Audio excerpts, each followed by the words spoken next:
Free Gaza, free Gaza, sail your boat ashore. Free Gaza, free Gaza, free Gaza, sail your boat ashore. Donc je suis Isman Chouder, je suis membre de PSM, Participation et Spiritualité Musulmane, et durant cette campagne d'un bateau français pour Gaza, donc j'ai assuré la coordination au niveau national. D'accord. Et pourquoi soutenez-vous la flottille de la liberté pour Gaza?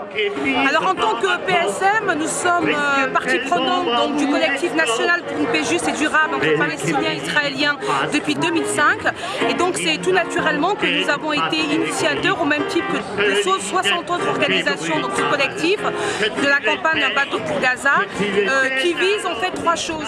Premièrement, dénoncer et briser le blocus illégal que subit Gaza depuis plus de 4 ans maintenant. Deuxièmement, donc revendiquer et promouvoir le droit international.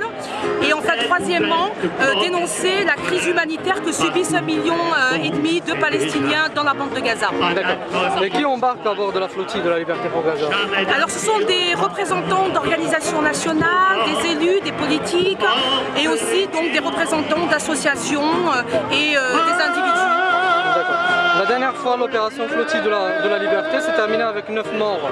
Vous continuez à soutenir aujourd'hui le départ de ces bateaux français? Oui, complètement.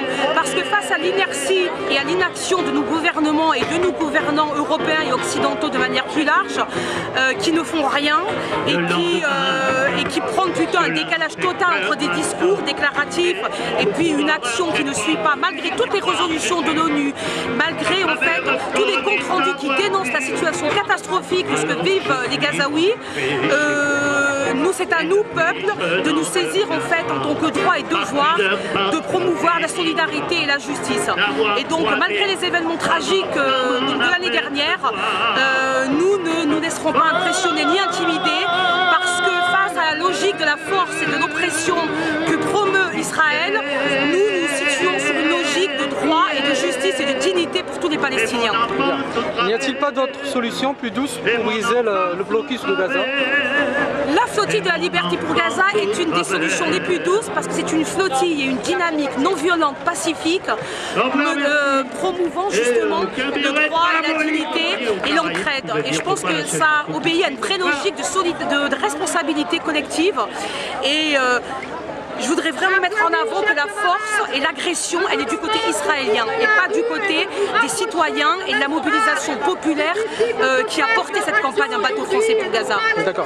Mais comprenez-vous le droit d'Israël à se défendre? En l'occurrence, quand il est attaqué, oui. En l'occurrence ici, comme ça a été le cas il y a 2 ans pour la marche à la liberté pour Gaza, nous ne sommes pas dans une démarche d'agression ou de violence vis-à-vis d'Israël.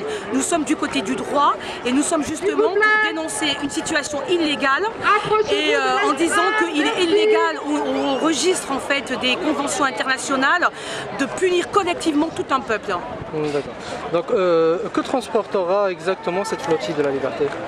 Alors elle transportera avant tout des passagers qui vont justement avoir une démarche citoyenne, populaire et dans le sens d'une justice, et surtout au-delà de nos appartenances particulières, aller dans le sens de l'humanité avec un grand H. Et à titre humanitaire, donc ça c'est éminemment une démarche politique au sens le plus noble du terme, au sens grec du terme justement, politis, c'est justement se préoccuper des affaires du peuple.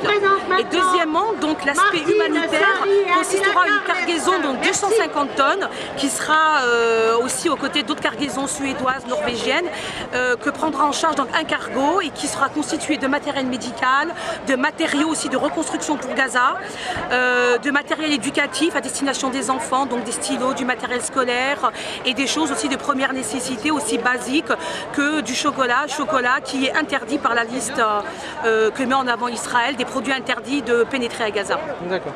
Et pourquoi avoir choisi la voie maritime plutôt que la voie terrestre, dans la mesure où on peut transiter la marchandise par l'Égypte?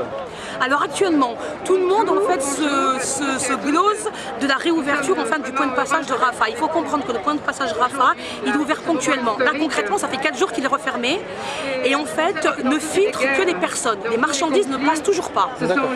Et donc la flottille de la liberté, c'est aussi 1 an après l'agression de la première flottille, réitérer un acte éminemment citoyen et populaire en disant que, y compris quand Israël nous agresse, nous ne pouvons être en deçà de la mobilisation et de la résistance palestinienne qui eux chaque jour luttent dans leur chair et subissent donc de manière vraiment désastreuse et effroyable le blocus, et que nous réitérerons chaque année, que ce soit par voie terrestre ou par voie maritime, des convois humanitaires pour porter la solidarité internationale. Nous allons mourir ensemble.